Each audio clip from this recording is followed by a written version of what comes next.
கிறிஸ்துவுக்குள் பிரியமானவர்களே, கர்த்தராகிய இயேசு கிறிஸ்துவின் நாமத்தில் உங்களுக்கு வாழ்த்தல் தெரிவித்துக் கொள்கிறேன். இந்த புதிய வாரத்துக்குள்ள அப்பா அழைத்து கொண்டு வந்திருக்காங்க. உங்களை புதிய நன்மையினாலும் கிருபைகள்னாலும் உங்கள் ஒவ்வொருவரையும் ஆசீர்வதிப்பார்கள். இன்னைக்கு அப்பா உங்களோடு கூட பேச போகிற வார்த்தை லூக்கா 1ஆம் அதிகாரம் 49ஆம் வசனம். Luke 1st chapter verse 49. வல்லமை உடையவர் மகிமையானவைகளை எனக்கு செய்தார் என்று சொல்லி பார்க்கிறோம். இங்க யார் சொல்றாங்க?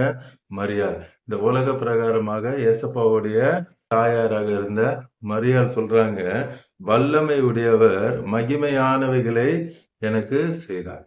அண்ட சராசரங்களை படைத்த தேவன் அந்த அம்மாவுக்கு மகிமையானவைகளை செய்தார் என்று சொல்லி பார்க்கிறோம். அப்போ அப்பா மகிமையான காரியங்களை அவங்களுக்கு செய்தாங்க. ஏன் செய்தாங்க? முன்னாடி வசனம் பாருங்க, verse 45 45ல விசுவாசித்தவளே பாக்கியவதி. அப்பா சொல்றாங்க அவங்கள பாக்கியவதி. எப்படி, எதுக்கு, ஏன் பாக்கியவதின்னு சொல்றாங்க? விசுவாசத்தினால்தான் அவங்கள பாக்கியவதின்னு சொல்றாங்க. இன்னைக்கும் நம்மளையும் அப்பா பாக்கியவதியாக மாற்ற விரும்புகிறார். அதுக்கு என்ன தேவை?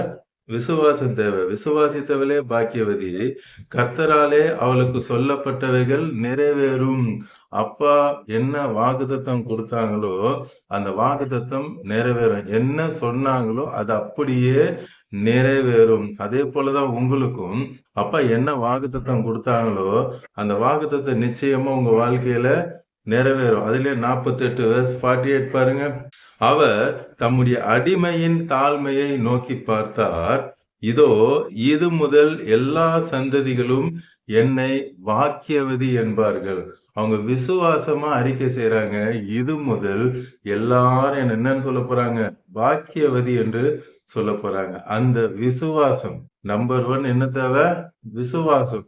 அந்த விசுவாசம் இருந்ததுனாலதான் அப்பா இந்த உலகத்துல அந்த அன்பு தாயார் மரியாள தேர்ந்தெடுத்தாங்க. அதே போல உங்களுக்கும் விசுவாசம் இருந்துச்சுன்னா நீங்களும் மலையை பேர்க்கத்தக்க அற்புதங்களை அப்பா உங்க மூலமா செய்வாங்க. நீங்க நினைக்கிறீங்க மலை போல பிரச்சனை இருக்குது, எப்படி போகணும்? விசுவாசம் இருந்தா போதும், தானா எல்லா பிரச்சனையும் போகும். அதே போல வேதத்துல இன்னொரு ஸ்திரீ இருக்காங்க. அவங்களுடைய விசுவாசத்தினால அப்பா எவ்வளவு பெரிய அற்புதம் செஞ்சாங்க தெரியுமா? 2 ராஜாக்கள் 4ஆம் அதிகாரம் 8ஆம் வசனம். 2 Kings 4th chapter verse 8. பின்பு ஒரு நாள் எலிசா சூனேமுக்கு போகும் பொழுது அங்கே இருந்த கனம் பொருந்திய ஒரு ஸ்திரீ அவனை போஜனம் பண்ணும்படி. இங்க ஒரு ஸ்திரீய பாக்குறோம். என்ன ஸ்திரீ? அவங்க பேரு என்ன? சூனேமியா. இப்போ அவங்க பேர் என்னன்னு தெரியாது. அந்த ஊரோட பேரு சூனேம். அதனால அவங்கள சூனேமியால் என்று சொல்லி அழைக்கிறாங்க. இங்க ஒரு ஊழியக்காரர் இருக்காரு. எலிசா என்கிற ஒரு பெரிய ஊழியக்காரர் இருக்காங்க. இந்த அம்மா என்ன பண்றாங்க? அந்த ஊழியக்காரரை வருந்தி கூப்பிடுறாங்க. தயவு செய்து எங்க வீட்டுக்கு வாங்க என்று சொல்லி கூப்பிடுறாங்க. ஒரு ஊழியக்காரரு வந்து ஜெபம் பண்ணா நமக்கு ரொம்ப ஆசீர்வாதம். அதனாலதான் அந்த அம்மா அந்த ஊர்லயே பெரிய ஆளு. நம்ம காலத்துல சொல்லணும்னா ஊர்ல நாட்டாம அப்படி சொல்றாங்களே, அந்த மாதிரி அந்த காலத்துல அந்த ஊர்லயே அவங்க ஒரு பெரிய கனம் பொருந்திய ஒரு ஸ்திரீ. இந்த அம்மா என்ன பண்றாங்களாம்? நான் பெரிய பணக்காரி, என் வீட்டுக்கு வந்தா அவனும் மிரட்டல. எப்படி கூப்பிட்டாங்களாம்? வருந்தி கூப்பிட்டாங்களாம். போஜனம் பண்ண வருந்தி கேட்டுக்கொண்டால் அப்படியே அவன் பயணப்பட்டு வருகிற போதெல்லாம் போஜனம் பண்ணும்படி அங்க வந்து தங்குவான். சோத்திரம். இப்போ அந்த எலிசான்றவரு முதல்ல வரமாட்டேன்னு சொல்றாரு. அதுக்கப்புறம் அந்த அம்மா வருந்தி கூப்பிட்டதுனால போறாங்க. போய் அந்த பக்கம் சூனேம் வழியா எப்பெல்லாம் ஊழியத்துக்கு போறாரோ அப்பெல்லாம் என்ன பண்றாங்க? அவங்க வீட்டுல போய் சாப்பிடுறாரு. அடுத்து 9ஆம் வசனம் பாருங்க. அம்மா சொல்றாங்க, நம்ம இடத்துல ஒரு ஊழியக்காரர் வந்துட்டு போறாருல, அவர் வந்து நான் பரிசுத்தவான் என்று காணுகிறேன். அந்த அம்மா ஒரு சாட்சி சொல்றாங்க. என்ன சாட்சி சொல்றாங்க? வந்துட்டு போற அந்த ஊழியக்காரர் ஒரு பரிசுத்தவான் என்று காண்கிறேன் என்று சொல்றாங்க. இன்னைக்கு அதே போலதான் ஏசப்பாவோட பிள்ளைன்னு சொல்லுகிற நம்மளை பார்க்கிற எல்லாரும் என்ன சொல்லணும்? அவங்க ஒரு பரிசுத்தவான் என்று சொல்லணும். அதுக்கேற்றபடி நம்மளுடைய வாழ்க்கை இருக்கணும். சோத்திரம். பரிசுத்த வாழ்க்கை நம்ம வாழணும். அடுத்து அந்த மாதிரி என்ன பண்றாங்க பாருங்க.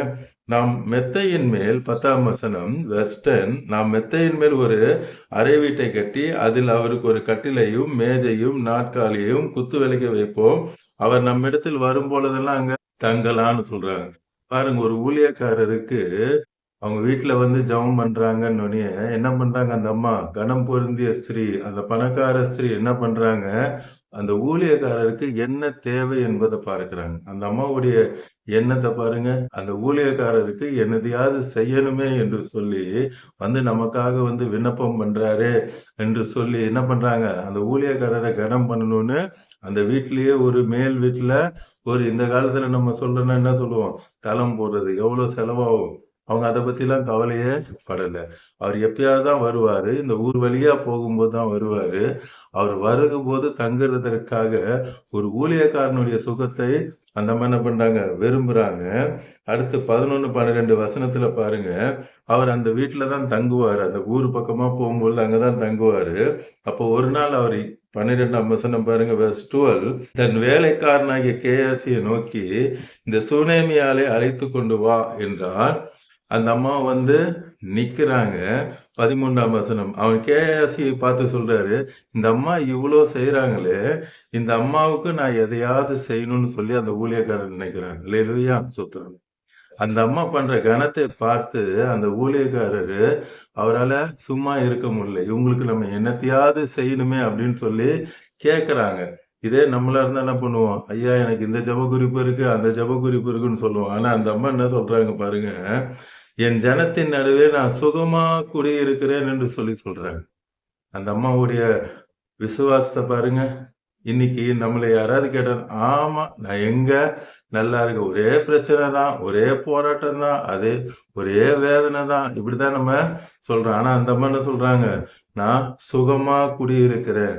நான் நல்லா இருக்கேன்னு சொல்றாங்க. அந்த அம்மா நல்லாவா இருக்கிறாங்க? அடுத்த வசனம் பாருங்க. 14ஆம் வசனத்துல கேயாசி சொல்றான், அந்த அம்மாவுக்கு என்ன இல்ல? பிள்ளை இல்ல. புருஷன் எப்படி இருக்காங்களாம்? வயது போனவராக இருக்கிறார். வயசானவரா இருக்கிறாங்க. பிள்ளை இல்லன்னு சொல்றாங்க. ஏசப்பா அற்புதம் செய்கிற தேவன், அதிசயங்களை செய்கிற தேவன்.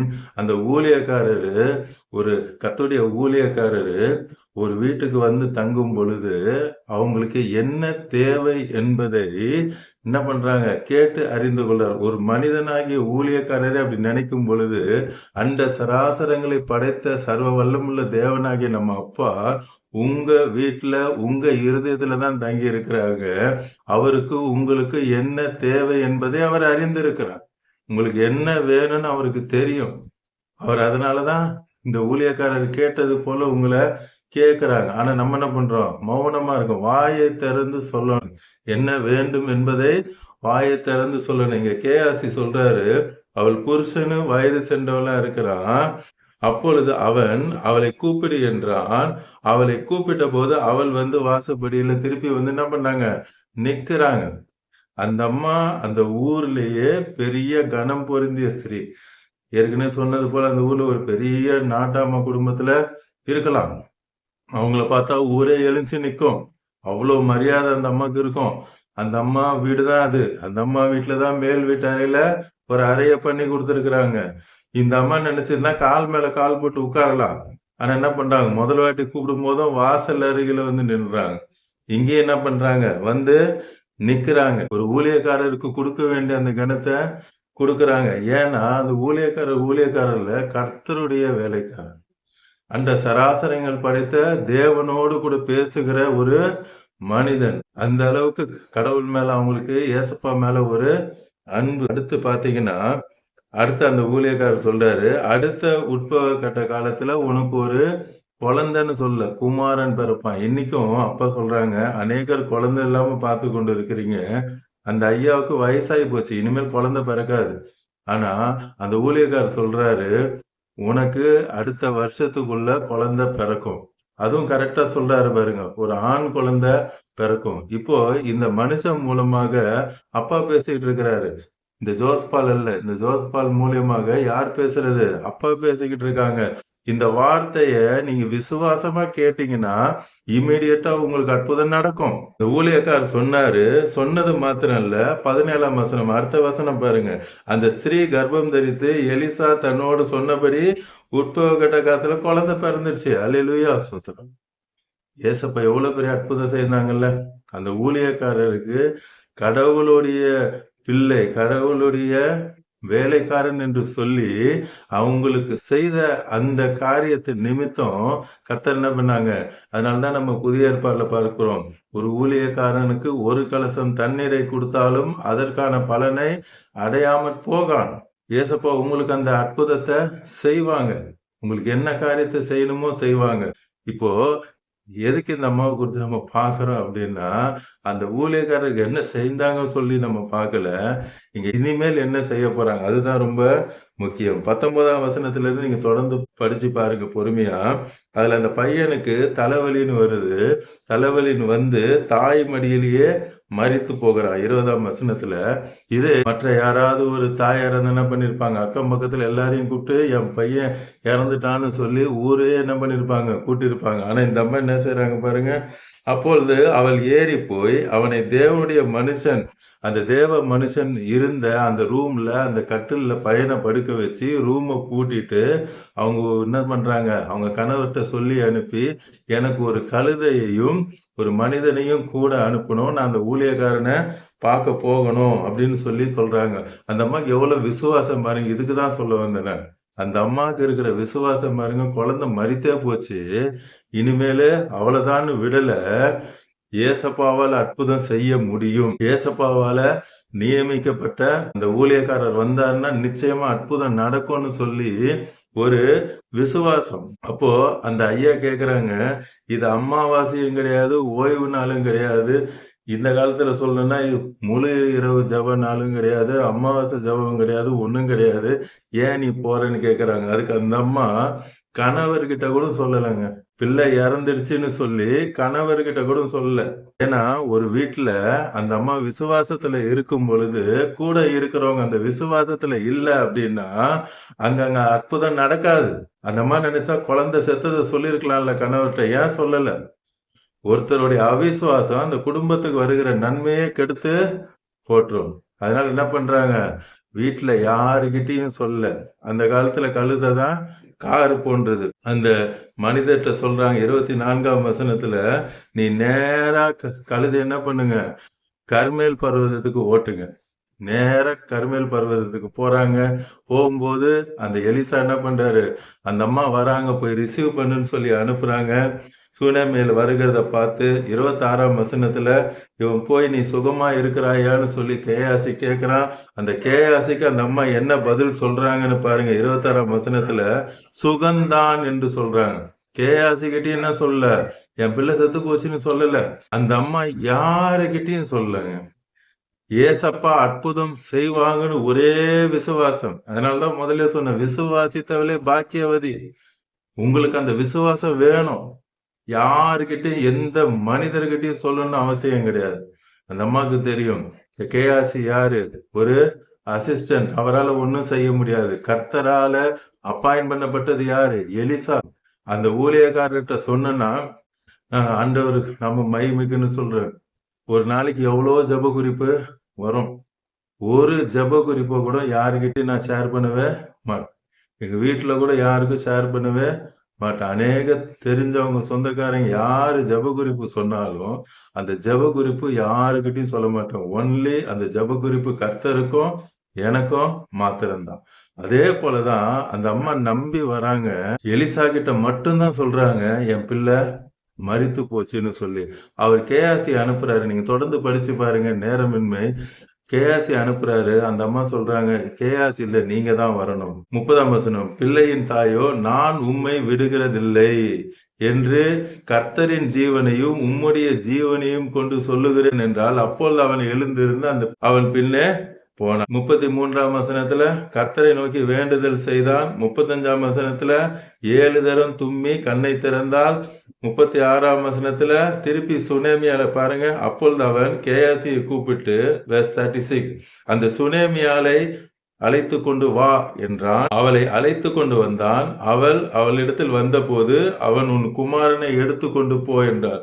இப்போ குழந்தை இறந்து போச்சு. எங்க இருக்கணும் அந்த அம்மா? அவர் ஜெபம் பண்ண வந்திருக்கு. ஒண்ணு அந்த ரூம்குள்ள இருந்திருக்கணும், இல்ல ரூமுக்கு வெளியிலயாவது நிக்கணும். ஐயோ குழந்தை இறந்து போச்சு. இன்னைக்கு ஐசியூல பாத்தீங்கன்னா நமக்கு தெரிஞ்சவங்க இருந்தாங்கன்னா எல்லாம் எங்க இருப்பாங்க, வெளியில நின்றுட்டு இருப்பாங்க. ஐயோ அடுத்து என்ன சொல்ல போறாங்க தெரியலையேன்னு சொல்லி பயந்து நின்று இருப்பாங்க. அது ஐசியூல இருந்ததுக்கே அந்த கதைனா, இங்க மரித்தே போயிட்டாங்க. குழந்தை மரித்தே போயாச்சு. அந்த அம்மா அங்க நிக்கலங்க. பாருங்க, அவர் பாருங்க. அப்பொழுது அவன் கேயாசியை கூப்பிட்டு அந்த சுனேமியாலே அழைத்து கொண்டு வா என்றான். என்ன பண்ண, அழைத்து கொண்டு வானா அந்த இடத்துல இல்ல. அவங்களுக்கு அவ்வளவு விசுவாசம். என் பிள்ளை நிச்சயமா உயிரோட வந்துரும்னு சொல்லி அவங்களுக்கு அவ்வளவு விசுவாசம். விசுவாசித்தவளே பாக்கியவள். இந்த காலை நேரத்துல அப்பா சொல்றாங்க, விசுவாசித்த நீங்க பாக்கியவான், விசுவாசிக்கிற நீங்க பாக்கியம். இங்க பேசுகிறது இந்த மனிதன் இல்ல, அப்பா உங்களோடு கூட நேரடியாக பேசிக் கொண்டிருக்கிறார். உங்களுக்கு அற்புதங்களையும் அதிசயங்களையும் இன்று செய்ய போகிறார். மரித்து போனவனே உயிரோடு எழுப்புகிற வல்லமை அப்பாவுக்கு உண்டு. எலிசா மூலமா பாத்தீங்கல்ல, உயிரோடு எழுப்புனார். இன்னைக்கு சர்வ வல்லமுள்ள தேவன் எலிசாக்காக உயிரை கொடுக்கலங்க, பார்த்து கொண்டிருக்கிற உங்க எல்லாருக்காக ஏசப்பா உயிரை கொடுத்து 3வது நாள் உயிரோடு எழுந்தார். இப்பொழுது உங்களோடு கூட உங்கள் இருதயத்தில் இருக்கிறார். இன்னைக்கும் ஏசப்பா உங்களுக்கு அற்புதம் செய்ய போறாங்க. நீங்க முடிந்து போனதன் எந்தெந்த காரியத்துல நினைச்சீங்களோ அவர் அற்புதத்தை செய்வார். உங்களுக்கு குழந்தை பாக்கியத்தை தருவார். எந்தெந்த காரியத்துல உங்களுக்கு இனி ஆசீர்வாதம் வராது என்று நினைத்தீர்களோ எல்லாவற்றிலும் இன்று ஏசப்பா ஆசீர்வாதத்தை கட்டளையிட போறாங்க. குடும்பத்துல சமாதான சந்தோஷத்தை கொடுப்பாங்க. இப்பொழுது நாம் கண்களை மூடி கல்வாரி சிலுவையை பார்க்கலாமா? அன்பின் பரலோக தகப்பனே, இந்த காலை நேரத்திலும் அப்பா உங்களுடைய பிள்ளைகளோடு கூட பேசுனீங்க. வல்லமையுடையவர் மகிமையானதை எனக்கு செய்தார் என்ற வார்த்தையின்படி இப்பொழுதும் பார்த்து கொண்டிருக்கிற கோடிக்கணக்கான மக்களுக்கு நீர் மகிமையானவைகளை செய்கிறதுக்காக நன்றி. அவர்களுக்கு அற்புதங்களையும் அதிசயங்களையும் இப்பொழுதே நீர் செய்கிறதுக்காக எந்தெந்த காரியத்துல அவங்களுக்கு அற்புதம் வேண்டும் என்று சொல்லி இப்பொழுது வேதனையோடு பாரத்தோடு துக்கத்தோடு பார்த்து கொண்டு இருக்கிறாங்களோ எல்லாவற்றிலும் இப்பொழுது நீர் அற்புதத்தை செய்கிறதுக்காக நன்றி அப்பா. அதே போல மறிக்கிற தருவாயில இருக்கிற ஒவ்வொரு நீர் கண்ணோக்கி பார்க்கிறீரப்பா. இப்படி சுகமளிக்கும் வல்லமை பரிசுத்த ரத்தத்தின் வல்லமை இறங்குகிறதற்காக விசுவாசித்த நீயே பாக்கியவான், விசுவாசித்த நீயே பாக்கியவதி என்ற வார்த்தையின்படி ஆம்ராஜா யார் யாரெல்லாம் தரித்திரத்துல இருக்கிறாங்களோ நீங்க அப்பா நீங்க சொல்றீங்க எல்லா தரித்திரத்தையும் நான் கல்வாரி சிலுவையில சுமந்துட்டேன், நீங்களோ உங்க குடும்பமோ இனி தரித்திரத்துல இருக்குன்னு அவசியம் இல்லை. குருடர்கள் பார்வையடைகிறதுக்காய் சோத்திரம், செவிடர்கள் கேட்கிறதற்காய் சோத்திரம், மரித்தோரை உயிரோடு எழுப்புகிற அந்த வல்லமை இறங்குகிறதற்காய் நன்றி. எப்ப டிஸ்சார்ஜ் பண்ணுவாங்கன்னு தெரியலையே என்று சொல்லி வேதனையோடு கூட பார்த்து கொண்டிருக்கிறீங்க. வாரக்கணக்கில் மாத கணக்கில் ஆஸ்பத்திரியில இருக்கிறேன்னு எப்போ என் பிள்ளைய நான் டிஸ்சார்ஜ் பண்ணி கூட்டு போவேன்னு தெரியலையே என்று சொல்லி வேதனையோடு கூட இப்ப நீங்க பார்த்து கொண்டு இருக்கிறீங்க. ஏசப்பா சொல்றாங்க, இன்றைக்கு இப்பொழுது அப்பாவுடைய வார்த்தையை கேட்டுக்கொண்டிருக்கிற இந்த நேரத்திலே தெய்வீக சுகம் இறங்குகிறதற்காக டாக்டர்கள் ஆச்சரியப்பட போகிறதுக்காக நன்றி அப்பா. Thank you Jesus. அதே போல பிள்ளைகளுக்கு திருமணம் ஆக வேண்டும் என்று சொல்லி பார்த்து கொண்டு ஒவ்வொருவரும் அற்புதம் செய்றீங்கப்பா. சீக்கிரத்துல அவங்களுக்கு திருமணம் நடக்க போகிறதுக்காக சோத்திரம். எக்ஸாமினேஷனுக்காக பிள்ளைகள் ஆம்ராஜா பப்ளிக் எக்ஸாமினேஷனுக்காக பார்த்து கொண்டு இருக்காங்க. எல்லாருக்கும் ஞானத்தை கொடுத்து எல்லாரையும் சென்டம் எடுக்கிற கிருபைகளை நீ தருகிறதுக்காக உடைய ஞானத்தை தருகிறதுக்காக நன்றி அப்பா. அதே போல பிசினஸ் ரொம்ப டல்லா இருக்கிறது, என்ன பண்றதுன்னு தெரியலையே, இந்த பிசினஸ் பண்ணலாமா வேணாமான்னு யோசிச்சு கொண்டு இருக்கிறாங்க. எஸ் லார்ட், இந்த இடத்த காலி பண்ண சொல்லிட்டாங்களே, வேற எங்க நான் போவேன்னு தெரியலையே என்று சொல்லி அங்க பிசினஸ் எப்படி இருக்குமோ தெரியலையே, அது ஒரு நல்ல இடமா இருக்குமோ தெரியல, இப்படி அநேகம் பிசினஸ் கொடுத்து கவலைப்பட்டு கொண்டு இருக்கிறீங்க. அதே போல காலேஜ் காரியங்களை குறித்து நீங்க கவலைப்பட்டு கொண்டு இருக்கிறீங்க.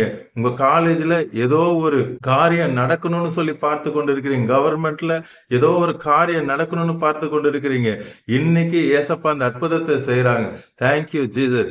இப்பொழுது இந்த நொடிய அந்த கவர்மெண்ட்ல அந்த ஆர்டர் உங்களுக்கு பாஸ் ஆகிறதுக்காக சோத்திரம். பிசினஸை தேவன் கனப்படுத்த போகிறார். எஸ், நீங்க எங்க என்ன செய்தாலும் உங்கள் கை செய்கிற வேலையை ஆசீர்வதிப்பேன் என்ற வார்த்தையின்படி அப்பா ஆசீர்வாதத்தை கட்டளையிடுகிறதுக்காக நன்றி அப்பா. பார்த்து கொண்டிருக்கிற கோடிக்கணக்கான மக்களை ரட்சித்து ஆசீர்வதிக்கிறதுக்காக வாரம் முழுவதும் உடைய கரம் அவர்களோடு கூட இருந்து வழி நடத்த போகிறதுக்காக தாழ்த்தி ஒப்புகிறோம். இயேசு நாமத்தில் ஜெபிக்கிறேன் நல்ல பிதா. அமேன் அமேன். தொடர்ந்து பாருங்க, அப்போட வார்த்தையை கேளுங்க, அநேகருக்கு ஷேர் பண்ணுங்க. எல்லோரும் ரட்சிக்கப்படட்டும், ஆசீர்வதிக்கப்படும். God bless you all. Praise the Lord.